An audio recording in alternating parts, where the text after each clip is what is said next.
Have you ever noticed that as a kid you wore whatever you wanted without thinking about it? Shirts with different characters on it, your favorite color every day, different patterns, maybe a little sparkle, and then all of a sudden that kind of stopped. And I've been thinking about that a lot lately because back then I don't think it was about fashion like it is now. It was more of a self expression. It was fun. It was, I like this, so I'm gonna wear it. But I think that changes at some point, and I think it happens somewhere between elementary school and high school. That's when you start looking around you and thinking, what do other people think about this?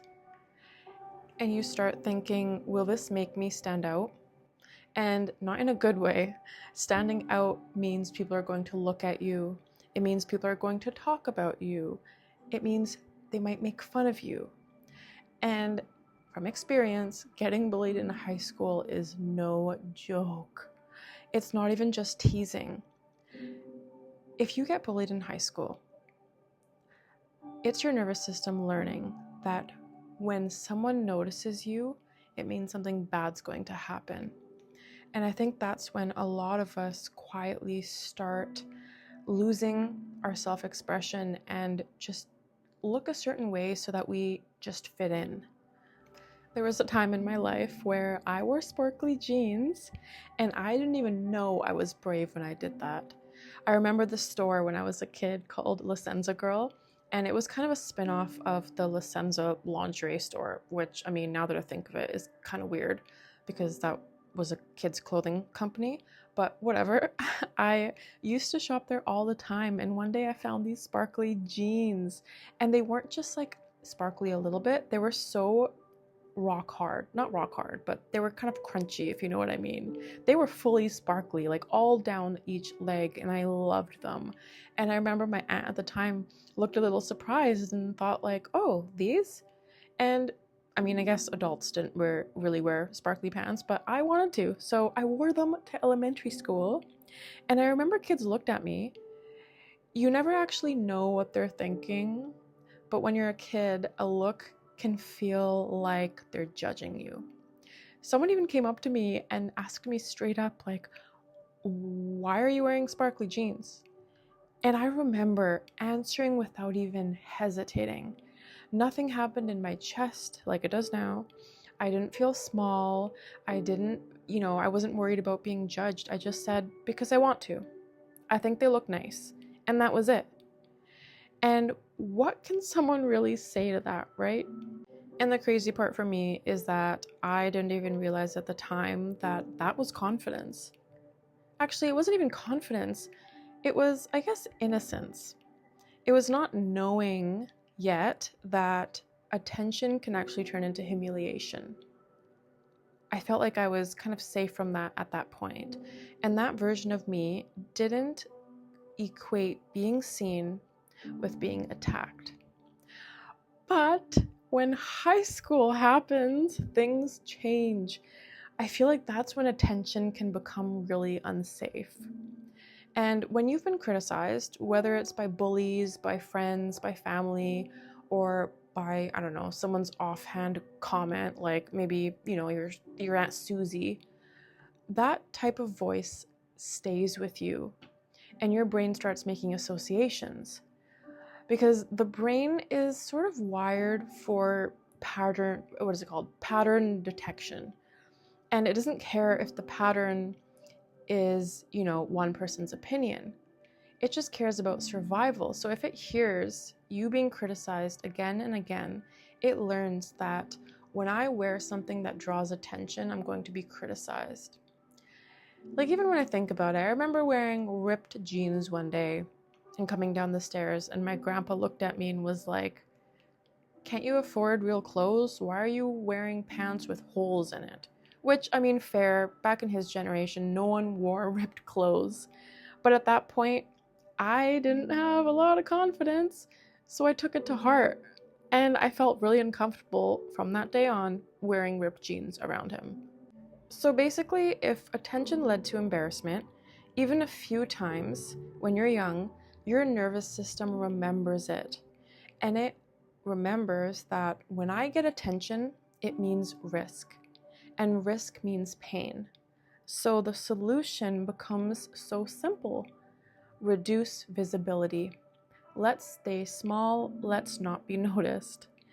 I was the kid who, didn't even put up her hand when I knew the answer in class because I just didn't want everyone looking at me.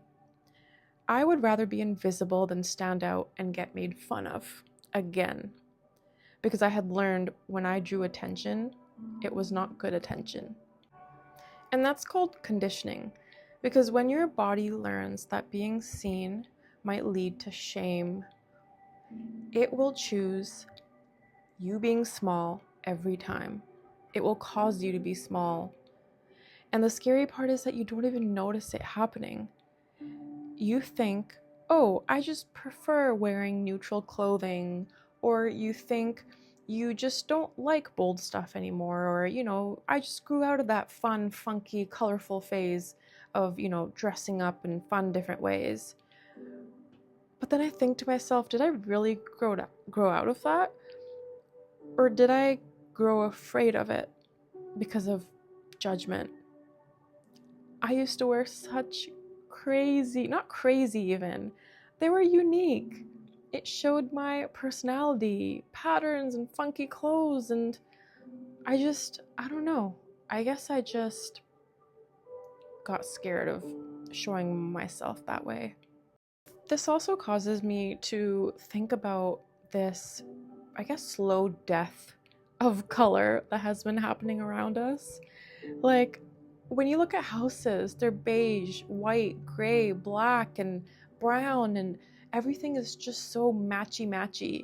And even like kids' toys are now designed in these neutral tones so that they don't, disrupt the aesthetic of your living room if you just leave the toys all the way, all around the carpet and stuff. And I remember when people used to have this one main color in their house. Remember? They used to have like turquoise or red, and then they'd have pops of red and turquoise all over the house. Like they'd pick one main color. So at least there was some color. Or they would have a bright, colorful rug. Like you think about the 80s. I love the 80s, 90s aesthetics. I love watching movies that are from those times because there's just so much character, so much uniqueness, so much mess, but not in a dirty way, kind of in a, I don't know, like unique personality type of way. And now everything just kind of blends together. And I mean, I will say minimalism can be beautiful, but I think a lot of neutrality isn't preference. It's this social camouflaging where everyone just wants to fit together, if that makes sense. Like it's safer. If your house looks like everyone else's, no one can say it's weird. If you wear clothes that looks like everyone else's, no one can single you out.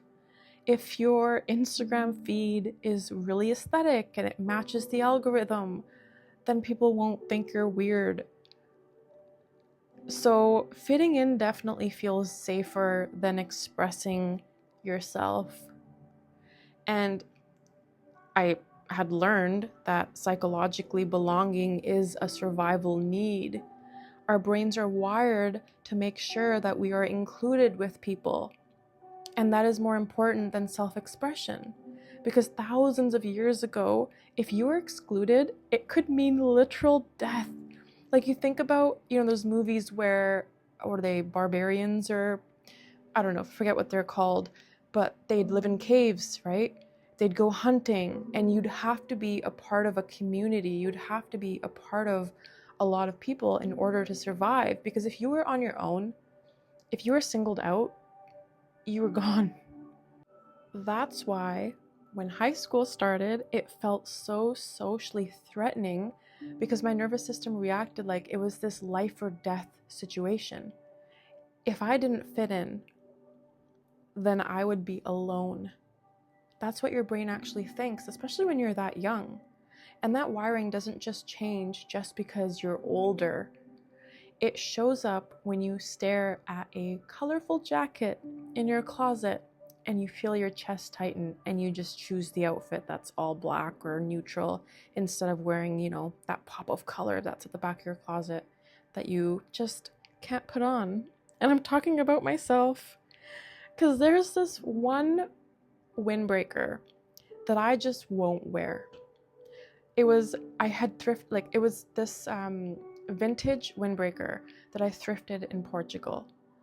And it's this turquoise, hot pink pattern, and it screams 90s in like the best ways. It is so cute, and it just reminds me of my childhood, and it's just so nostalgic. And it feels like me before I started editing myself. And I haven't even worn it. I tell myself it's because I don't know what to wear with it, which is, honestly pretty ridiculous because, come on, you can just throw on black leggings and sneakers and done. It's a statement piece. You don't need to figure out what to wear with it. You just need to wear it. So that's not the real reason I don't wear it. And it's funny because I only realized this recently, but the real reason that I won't wear that bright windbreaker is because I know people will look at me. And when I imagine wearing it, I already know how I'm going to feel. I feel this sensation in my chest, and it's not like it's panicky. It feels like it's like this tight feeling, like I'm shrinking, like I want to physically take up less space, like I want to just fold into myself so that people don't notice me. And I guess that's the feeling, shrinking. And that feeling makes sense when you realize what it's protecting. My brain, for a long time, and still now, still equates attention with being judged. And being judged means humiliation. And humiliation means danger. Because as I said, we all need to connect and be included and feel like we're together. You don't want to feel singled out and alone.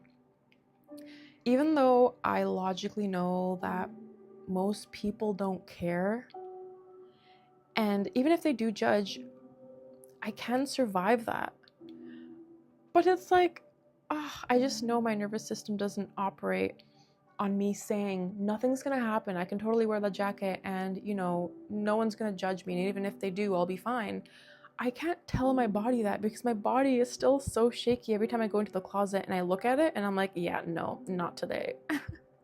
Because my body operates on stored memory. It remembers what attention meant when I was younger. Attention meant getting bullied, getting pointed at and laughed at and singled out and criticized and made fun of. My body remembers how that feels, and that's why I feel that tightening feeling in my chest where I just want to roll up into a little ball, because that's how I felt when I was younger. And when moments like this happen, I really try to change my perception around the whole thing. For example, when I see someone wearing bold, colorful, personality type clothing, I think, wow, good for them. They must have true confidence, and I actually admire that.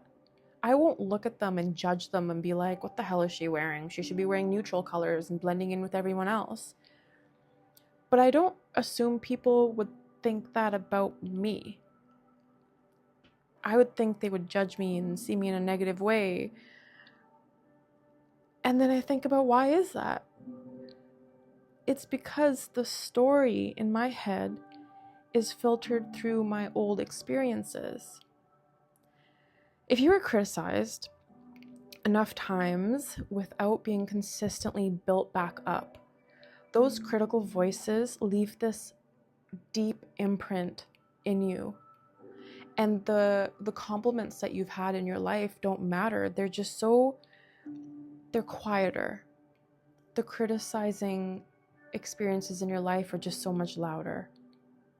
And if you don't get enough repetition of, you look amazing, or that's so you, or I love the way you express yourself, then that Aunt Susie who can just say something rude and comment on the way you look, call you fat, or make fun of you, that bully wins. That sad eye, or the sad side eye, and that judgmental look wins. And the brain weighs negative social feedback way more than it does positive feedback. And I learned recently that's called negativity bias. That's why one sharp comment can outweigh 10 billion compliments.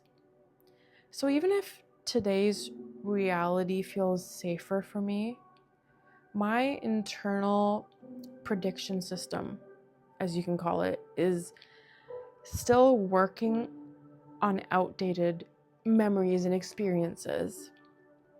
And that is why I am healing, because I want to rewrite the memory that I have in my body when it comes to having attention on me. Because I already know what will happen the first time I wear that bright, funky jacket in my closet.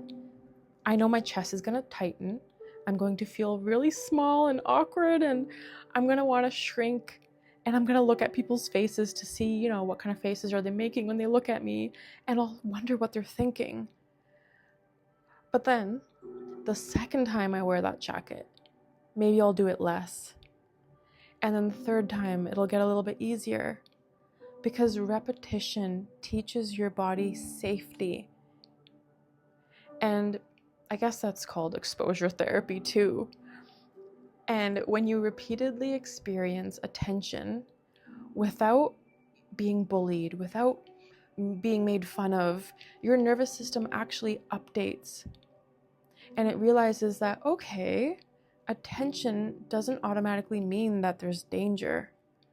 It just means attention. When someone gives me attention, it just means attention.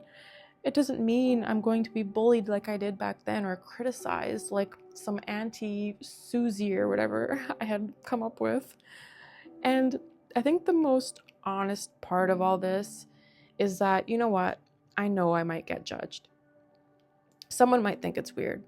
Someone might look at my jacket and think, oh wow, she's totally stuck in the 90s. Why would she wear that now? But the difference is, I won't interpret it as proof that I need to be smaller. So judgment won't disappear. It'll always be there. But your relationship to it can change. And it changes by teaching repetition, by going out there, wearing that jacket again and again and again, and coming home and realizing that I am okay. That's where the biggest change is. So this summer, I want to wear that windbreaker multiple times, because I don't want an old fear writing how I feel about myself. So, I know I'm going to feel small and I'm going to feel uncomfortable when people look at me. And the goal is to just feel that and move through life anyways. It's to let my body learn that being seen doesn't mean I'm going to be attacked, that I'm going to be made fun of. And I think this applies more to just clothes. I think it applies to raising your hand when you know the answer. I think it relates to posting that video you're scared to post. I think it relates to decorating your house in colors that you actually love and letting your kids have bright toys, even if it, ruins the aesthetic of your living room. I think it, is the same for saying what you really think around people who you used to stay quiet around. The more often you do those things, you teach your body that it is okay. Because the reason why you feel so insecure doing those things is because at some point in your past, you learned that when you did those things, bad things happened. You got made fun of, you got criticized, you got yelled at, you were made to feel small. And when those things happen now when you're an adult, your body does the exact same thing. So you avoid it as much as you can, but you're not supposed to avoid it. You're supposed to just go full force into it again and again and teach your body, this time I am okay.